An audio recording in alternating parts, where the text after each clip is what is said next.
yang ada mengutus aku kepadamu. Pembacaan dari kitab Keluaran.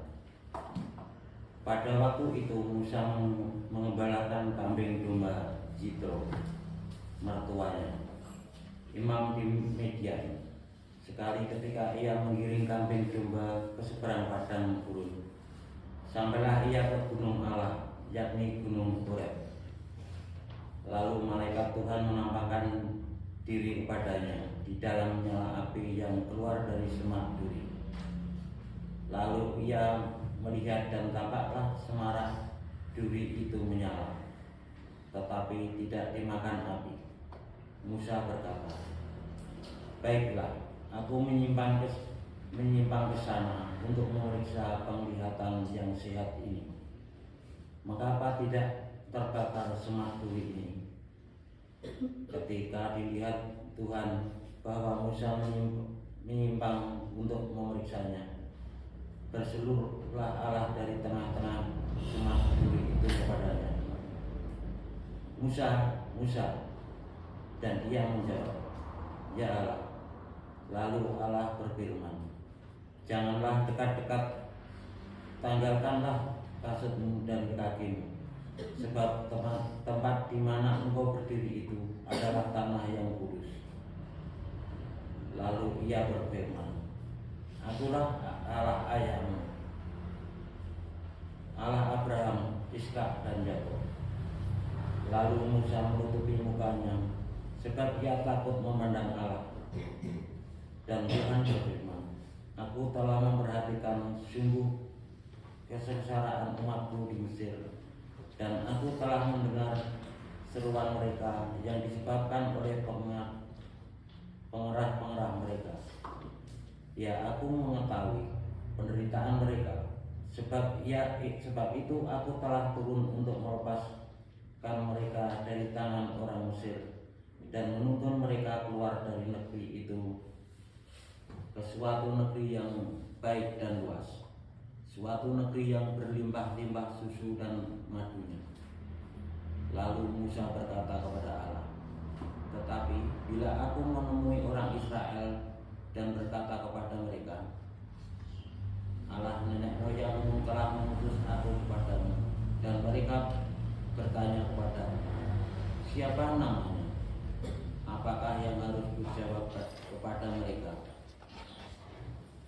Firman Allah kepada Musa, "Aku adalah Aku." Lalu firman-Nya, "Beginilah kau katakan kepada orang Israel, Akulah Aku, telah mengutus aku kepadamu." Selanjutnya firman Allah kepada Musa, "Beginilah kau katakan kepada orang Israel, Tuhan Allah nenek moyangmu, Allah Abraham, Ishak dan Yakub, telah mengutus aku kepadamu.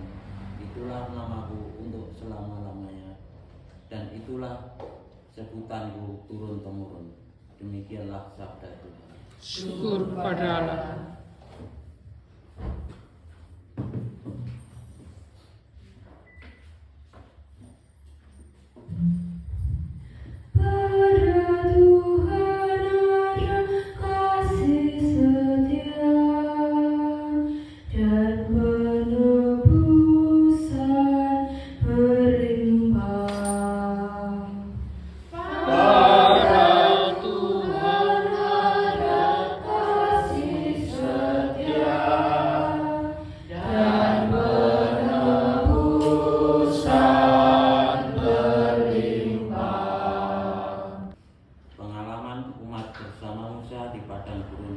Tersurat sebagai peringatan bagi kita. Pembacaan dari surat pertama Rasul Paulus kepada jemaat di Korintus.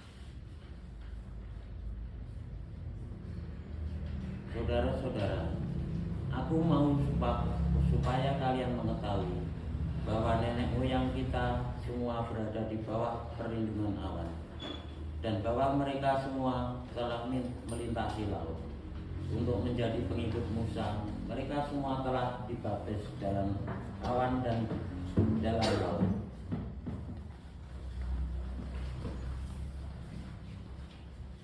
mereka semua makan makanan rohani yang sama dan minum minuman rohani yang sama, dan mereka selalu minum dari batu karang itu, ialah Kristus. Tetapi sungguh pun demikian, Allah tidak berkenan kepada bagian yang terbesar dari mereka, karena mereka ditewaskan di padang gurun.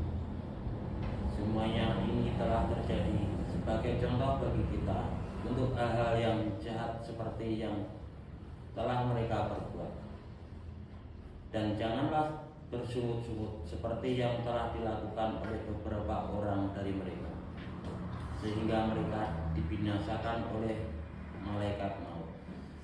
Semuanya ini telah menimpa mereka sebagai contoh dan dituliskan untuk menjadi peringatan bagi kita yang hidup pada waktu di mana zaman akhir telah tiba. Sebab itu, siapa yang menyangka bahwa ia teguh berdiri, hati-hatilah jangan sampai jatuh. Demikianlah sabda Tuhan. Syukur pada Allah.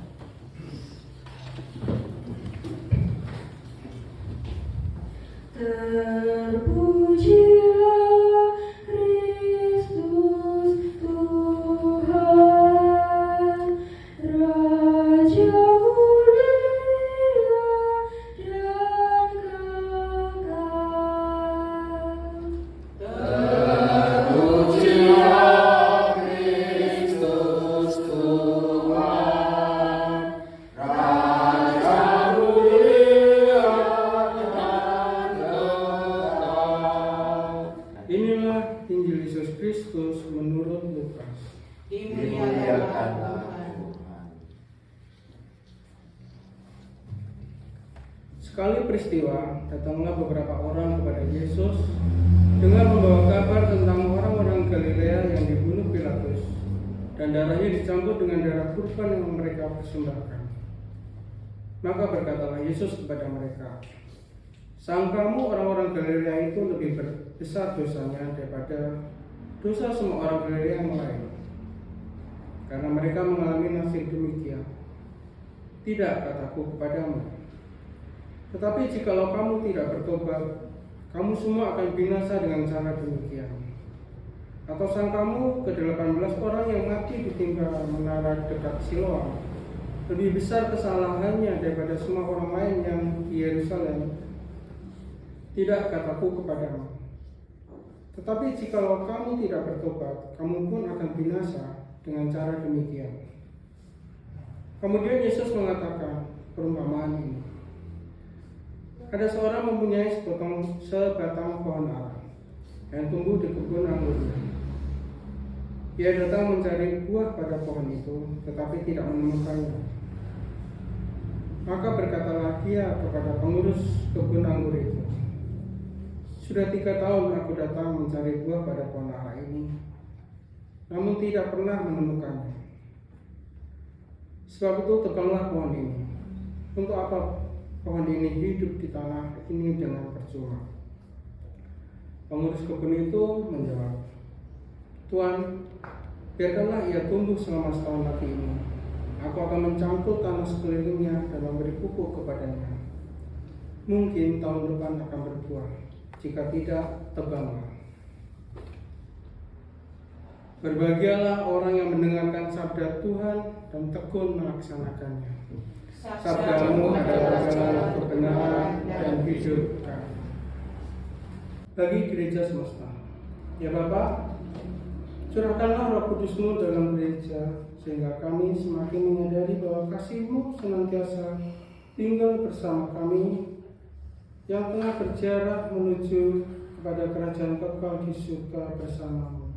Kami mohon. Kabulkanlah doa kami ya Tuhan.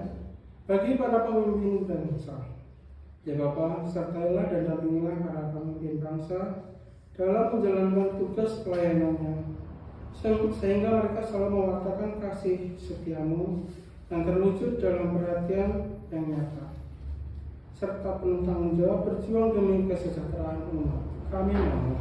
Kabulkanlah doa kami ya Tuhan. Bagi para penderita, ya Bapa, berkatilah para penderita, agar dengan rela dapat menyerahkan penderitaan mereka kepadanya, sebagai silih atas dosanya sendiri maupun dosa sesamanya. Kami mohon. Kabulkanlah doa kami ya Tuhan. Bagi kita semua yang di sini, ya Bapa, semoga pada masa Paskah ini pertobatan kami semakin berkembang. Kami mohon. Kabulkanlah doa kami ya Tuhan. Kalau Bapa kami, kasih setiamu senantiasa memampukan kami untuk bertobat. Semoga kami sungguh menggunakan masa Prapaskah ini sebagai kesempatan untuk semakin memperbaiki hidup dengan mengikuti jejak Yesus Putramu, Tuhan dan Pengantara kami. Amin.